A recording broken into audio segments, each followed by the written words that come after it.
Clicked on this video because you're expecting some sort of expert advice.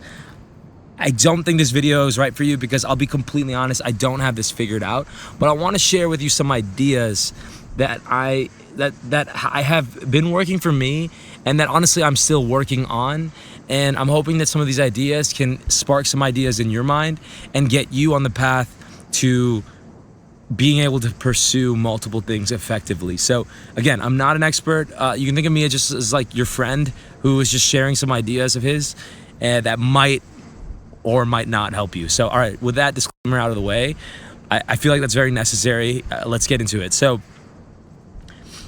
how do you manage multiple interests? So I'm just gonna go full into my experience in this.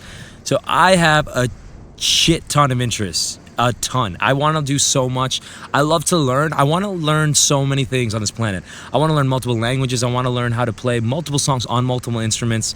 I want to become way more athletic, play more sports. I would love to learn how to draw. I wanted this YouTube channel to grow. I would love to be like an actor. That would be cool. I spent many years as a software engineer. I would love to get back into coding at some point. I was an investment banker before I was a software engineer. I would love to actually I don't want to be an investment banker anymore.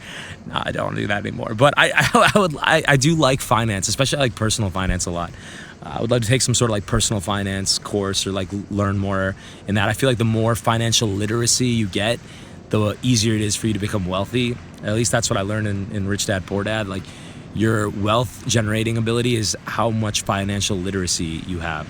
And so anyway, I got a lot of things I want to learn, and you probably do too. If you're watching my channel, you probably do too. I feel like a lot of the people who watch my channel are polymath type people. So anyway, let's get into what I think you can do, what I have been doing to allow myself to explore multiple interests, to allow myself to be this person who studies multiple pursuits. And I'm sitting again on this park bench trying to find a comfortable spot, so bear with me. I think this is going to be good lighting right here, so let's go right here. So okay, so how do you manage, how should we manage multiple interests? So I think that the first thing is to choose interests that work well with each other. And the way I think about this is that I want to choose an interest that I can almost recover from another interest by doing. So what do I mean by that? So let's just say I have a YouTube channel and I also have an interest in playing tennis, which is true for both of those.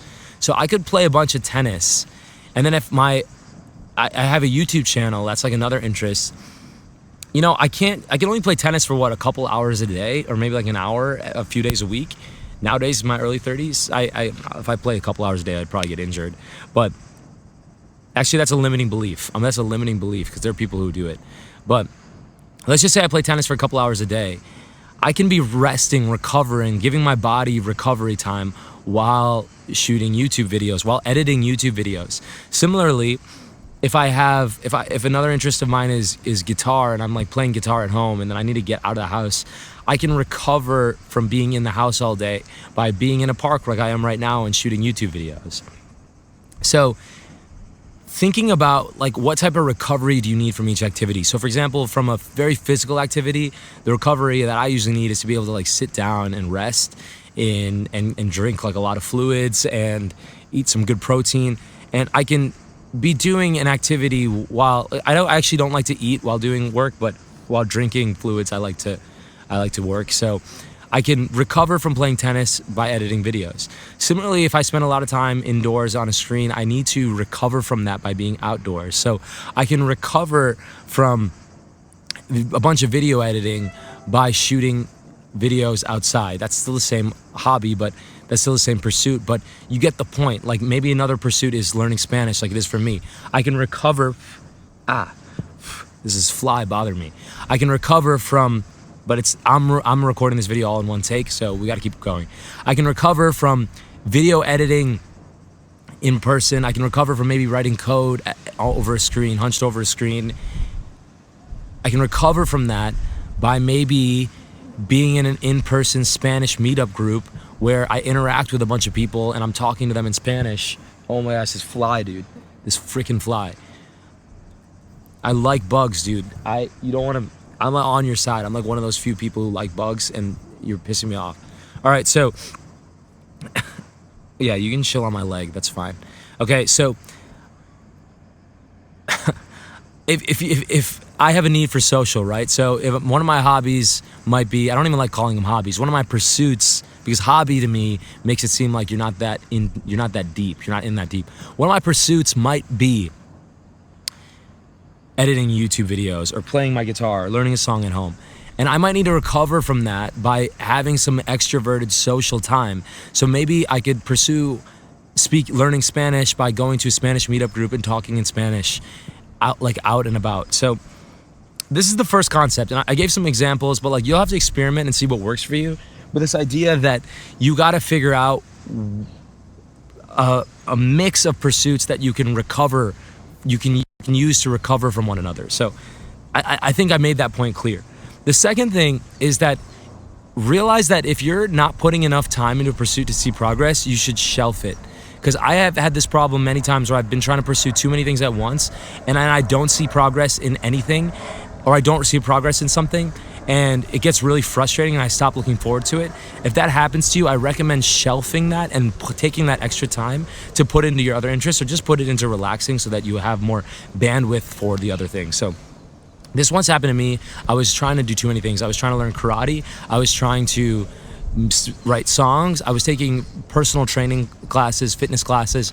I was also working a full-time job, and I was trying to learn Hindi. And I noticed that my Hindi, every time I would show up for that weekly class, I wouldn't have practiced.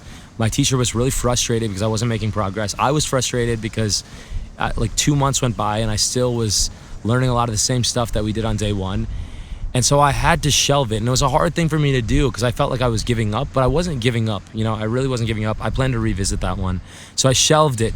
And then I ended up shelving karate actually also too. And I put more time into my job and more time into fitness and more time into music. And that seemed to be a good mix for me at that point.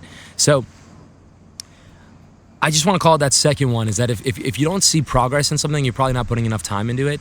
And it's probably like eating up your bandwidth without giving you any return. So shelve it. You can come back to it later and think about the things that are most important to you. And so different people are going to be able to manage a different number of activities.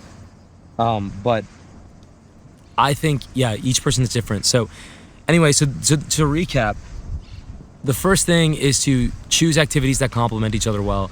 And the second thing is to be honest with yourself. If you're doing too many things, shelf something and refocus your limited bandwidth on fewer activities. And I think if you do those things, that will help you manage multiple interests. And I actually do believe there's a lot of people who say like just do one thing and one thing at only. And I think that's a beautiful way to make a lot of progress.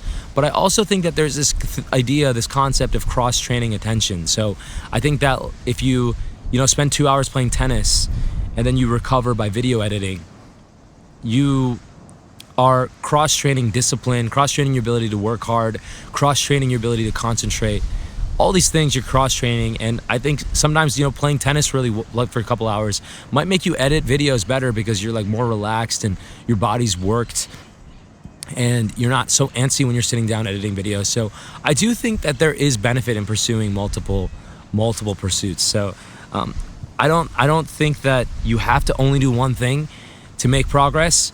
But I do think that you have to be very intentional. And so I don't have this figured out, by the way. I'm still figuring it out. Like I right now have this mix right now where I'm working on Spanish.